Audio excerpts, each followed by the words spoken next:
माधवनगर येथील ग्रामसचिवालयासह संजय कॉलनी परिसरातील street light मागील 8 दिवसापासून बंद असून ती त्वरित सुरू करावी अशी मागणी नागरिकातून होत आहे। ती दुरुस्त करण्याची जबाबदारी कोणाची असा संतत सवाल नागरिकातून विचारला जात आहे। माधवनगर ग्रामपंचायत व वीज वितरण कंपनी स्ट्रीट लाईट दुरुस्त करण्याची जबाबदारी एकमेकावर ढकलून नागरिकांना वेठीस धरण्याचे प्रकार सुरू आहेत। यास येथील नागरिक वैतागले आहेत। या संदर्भात वीज वितरण कंपनीस व ग्रामपंचायतीस येथील नागरिक सातत्याने माहिती देत आहेत।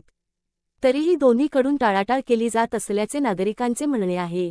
बंद स्ट्रीट लाईटमुळे सापांचा व भुरट्या चोरांचा वावर वाढला आहे। वीज वितरण कंपनीस फोन केला असता एमसीबी खराब आहे, लाईन फॉल्टी आहे, मीटर बदलावे लागणार आहे, ग्रामपंचायत एमसीबी देत नाही, ती आमची जबाबदारी नाही अशी कारणे नागरिकांना देण्यात येतात, असे येथील नागरिकांचे म्हणणे आहे। मागील सुमारे 1 महिन्यापासून कॉलनीतील 5 ठिकाणचे बल्ब गेले आहेत।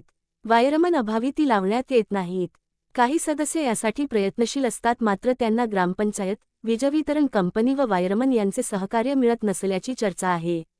ग्रामपंचायत गावासाठी स्वतंत्र वायरमन नेमू शकत नाही ही मोठी शोकांतिका आहे।